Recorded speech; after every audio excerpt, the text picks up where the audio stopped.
friends, welcome back to my channel Jay's Cooking Gallery. இன்னைக்கு நம்ம வீடியோல ஒரு சூப்பரான ரெசிபி தான் பார்க்க போறோம். banana pancake எப்படி பண்றதுன்னு பார்க்கலாம். நான் இன்னைக்கு pancake பண்றதுக்கு 1 கப் அளவுக்கு மைதா மாவு எடுத்து வச்சிருக்கேன்.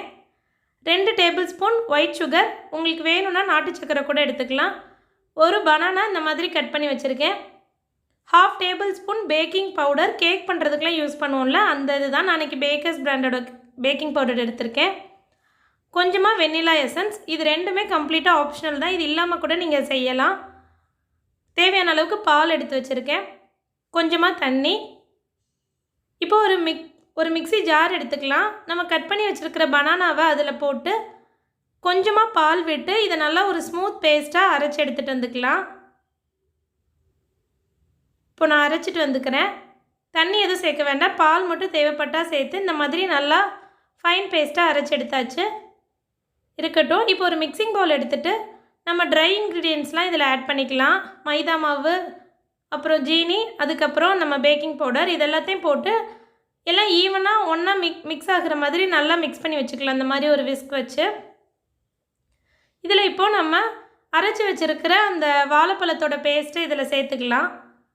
சேர்த்துட்டு இதையும் நல்லா அந்த விஸ்க் வச்சு நல்லா பீட் பண்ணிக்கலாம் அந்த மாவோட. பாருங்கள், இந்த மாதிரி தான் இருக்கும். இப்போ இதில் வந்து தேவையான அளவுக்கு பால் சேர்த்து நல்லா இது ஒரு நம்ம தோசை மாவு பதத்துக்கு கரைச்சி எடுத்துக்க போகிறோம். தோசை மாவு அளவுக்கு ரொம்ப தண்ணியாக இருக்கக்கூடாது. நான் உங்களுக்கு அந்த கன்சிஸ்டன்சி காட்டுறேன். கொஞ்சம் கொஞ்சமாக பால் சேர்த்து தேவைப்பட்டால் கொஞ்சமாக தண்ணி சேர்த்து நல்லா இதை கரைச்சி எடுத்துக்கலாம். உங்கள்கிட்ட பேக்கிங் பவுடர் இல்லாட்டினா நம்ம ஆப்ப சோடா, பேக்கிங் சோடா யூஸ் பண்ணோம்ல, அது கூட சேர்த்துக்கலாம். பாருங்கள், இந்த கன்சிஸ்டன்சியில் தான் இருக்கணும். கொஞ்சமாக ஃப்ளேவருக்காக நான் வெண்ணிலா எசன்ஸ் சேர்த்துக்கிறேன். சேர்த்துட்டு இந்த மாதிரி திக்காக கரைச்சி எடுத்துக்கலாம். இப்போ அடுப்பில் ஒரு பேன் சூடு பண்ணிக்கிறேன்.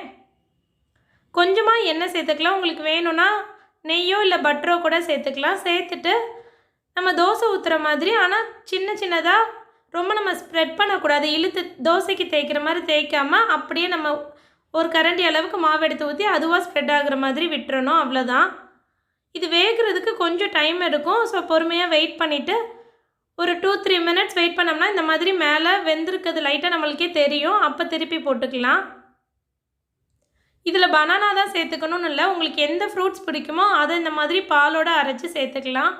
டேஸ்ட்டு சூப்பராக இருக்கும். குட்டீஸுக்கெலாம் ரொம்ப ரொம்ப பிடிக்கும். ஒரே பிரேக்ஃபாஸ்ட்டாக கொடுத்து குட்டீஸ்க்கு போர் அடிக்கிற மாதிரி இருக்கும்ல, அந்த டைமில் நம்ம இதை வந்து ஸ்நாக்ஸாகவும் கொடுக்கலாம். இல்லை குட்டீஸ்க்கு பிரேக்ஃபாஸ்ட்டு இல்லை டின்னருக்கு கூட செஞ்சு கொடுத்தீங்கன்னா ரொம்ப லைக் பண்ணி சாப்பிடுவாங்க.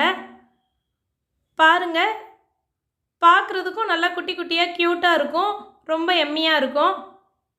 அதே மாதிரி இந்த ரெசிபி ரொம்ப குயிக்காக நம்ம ரெடி பண்ணிடலாம். குட்டீஸ்க்குலாம் நீங்கள் கொடுக்குறப்ப கொஞ்சமாக ஹனி மேலே ஸ்ப்ரெட் பண்ணி கொடுத்தீங்கன்னா அவ்வளோ லைக் பண்ணி சாப்பிடுவாங்க. ஸோ இந்த ரெசிபியை கண்டிப்பாக ட்ரை பண்ணி பாருங்கள். ட்ரை பண்ணி பார்த்துட்டு உங்களோட கமெண்ட்ஸ் அண்ட் ஃபீட்பேக்ஸை மறக்காமல் ஷேர் பண்ணுங்கள்.